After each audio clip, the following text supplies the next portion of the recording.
हर हर महादेव। ओम नमः शिवाय सभी को। आज हम जानेंगे कि वो 9 संकेत हैं जिनके माध्यम से हम जान सकते हैं कि साधना में गति हो रही है या पूजा पाठ में गति हो रही है या पिछले जन्मों से हम करते आ रहे हैं। यह 9 संकेतों में से अगर 2 संकेत भी अगर आपको महसूस हो रहे हैं या आपको अनुभव हो रहे हैं तो समझ जाइए कि आपकी साधना आगे चल रही है या पिछले जन्मों से आप साधना करते आ रहे हो। ये 9 संकेत पिछले जन्म उन्हीं को अनुभव होते हैं जो पिछले जन्मों से करते आ रहे हैं, उन्हीं को ये अनुभव होंगे और पिछले जन्मों से जो करते आ रहे हैं और इस जन्म में भी किसी को हो रहे तो वो साधना में आगे बढ़ते बढ़ते होंगे ही सही। अगर साधना में इस गति हो रही है इस जन्म में भी तो भी ये अनुभव होंगे। अगर इन 9 संकेतों में से अगर 2 संकेत भी आपको महसूस हो रहे हैं तो समझ जाइए कि यह जन्म आपका व्यर्थ नहीं जाएगा। अगर आप सही दिशा में कार्य करोगे तो ये जन्म आपका व्यर्थ नहीं जाएगा। पहला संकेत, सपनों के माध्यम से अपने इष्ट के दर्शन होना या किसी मंदिर के दर्शन होना, बार बार दर्शन होना, ये पहला संकेत होता है। ये संकेत ये बताता है कि आपने पिछले जन्म में आपने उनकी साधना की होगी, उनकी उपासना की होगी या पूजा पाठ किया होगा। ये पहला संकेत बताता है। यह पहला संकेत अगर आपको हो रहे तो आप साधना में गति करिए और आगे बढ़िए।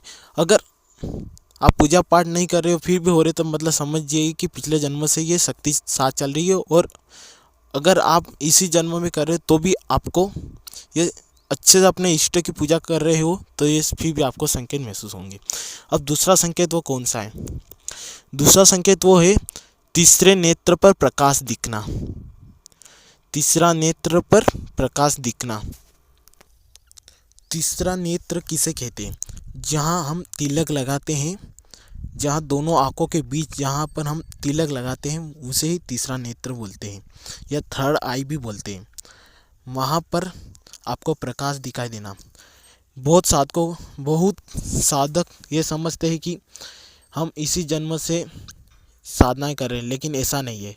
जिनको भी ये दिख रहा है पिछले जन्मों से आप साधना कर रहे हैं उनको दिखाई दे रहा है। यदि आप इस जन्म में सही दिशा में साधना करोगे तो आपका ये जन्म व्यर्थ नहीं जाएगा। जरूर आपको परमात्मा के दर्शन होंगे, जरूर आप आगे बढ़ेंगे। अब तीसरा संकेत कौन सा है? इस तीसरे संकेत में हमारे जो सिर पर जो क्राउन चक्र है, मतलब अपने शरीर के सबसे ऊपर, मतलब मस्तक से भी ऊपर जो सिर के बाल पर क्राउन चक्र होता है, वहाँ पे एक चक्र होता है, क्राउन चक्र बोलते हैं। वहाँ पर खिंचाव महसूस होता है। वहाँ पर खिंचाव, बहुत ज़ोरों से खिंचाव, या कहीं भी हम जाए मंदिर वहाँ पर खिंचाव महसूस होने लग जाए, सकारात्मक ऊर्जा, कहीं भी मंदिर में बैठे तो भी खिंचाव, तो समझ लेना यह पिछले जन्मों या इस जन्म में साधना अच्छी चल रही है, उसी कारण से हो रहा है। साधना में सफलता होगी और ये जन्म व्यर्थ नहीं जाएगा। अब कितना तीसरा है, अब चौथे संकेत की ओर चलते हैं। अब चौथा संकेत हमारे शरीर में वाइब्रेशन होना। हम मंदिरों में जाए या कहीं भी सकारात्मक गुरु के पास जाए या कहीं पर भी जाए, पुराने पहाड़ों पर या घर में बैठे शरीर में वाइब्रेशन होने लग जाए या पूजा पाठ करे तब भी वाइब्रेशन होने लग जाए तो समझ लेना कि साधना बहुत ही अच्छी चल रही है और साधना में गति हो रही है। अब पांचवा में यह है कि हम बैठे हैं कहीं भी और एक सुगंध आ जाए, सुंदर सी सुगंध, तो वो किसी शक्ति की सुगंध आना, यह भी परमात्मा की पुकार है और हमें साधना अच्छी चल रही है और साधना छोड़नी नहीं है और आगे बढ़ना है। अब 5वां हो गया। इस संकेत में छठा संकेत यह है कि जब भी हम अपने इष्ट या अपने गुरु के सम्मुख आते हैं तो प्रेमपूर्ण हृदय हो जाए, आंसू निकलने लग जाए अपने इष्ट की पूजा करने पर या मंदिर जाने पर, या भाव उत्पन्न होने लग जाए। ये छठा संकेत ये दर्शाता है कि आपकी साधना में गति हो रही है और पिछले जन्मों से आपके भक्ति भाव से गुजर रहे, उसी कारण से इस जन्म में भी आपको प्रेमपूर्ण भक्ति से अपने इष्ट इनके प्रति प्रेम भाव बढ़ता जाता है। ये छठा संकेत है। सातवां संकेत, यह जो सातवां संकेत है ये बहुत ही महत्वपूर्ण है। यह समझ लेना, जो भी सातवां संकेत जिसको भी हो रहा है, समझ लेना कि वो बहुत ही गति कर रहा है, साधना में पूजा पाठ में बहुत ही गति कर रहा है और परमात्मा का प्रेम बरस रहा है उस पर। पूजा पाठ करते समय या ध्यान करते समय आपको समय का बोध ही नहीं है, या मंत्र जप करते समय आपका समय का पता ही नहीं चल रहा है, तो यह बहुत ही अच्छा संकेत है कि आपकी साधना में बहुत ही गति हो रही है या पूजा पाठ में बहुत ही गति हो रही है। अगर आपका समय का बोध नहीं हो रहा है, ये बहुत ही इम्पोर्टेंट है। ये हो रहा है तो परमात्मा का प्रेम बहुत ही बरस रहा है। अपनी साधना नहीं छोड़नी और आगे निरंतर बढ़ते ही रहना है।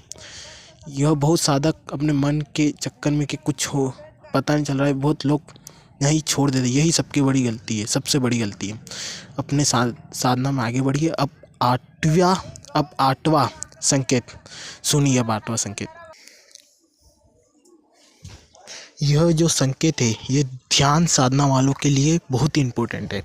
यदि कोई भी व्यक्ति ध्यान कर रहा है और ध्यान करने के बाद वो आता है और उसको कुछ भी याद ना रहे, ना घर, ये मैं क्या कर रहा हूँ यहाँ पर, कुछ भी पता ना चले कि ये कौन है, ये क्या चीज़ है, वो व्यक्ति बड़ी मूर्खता कर रहे हैं।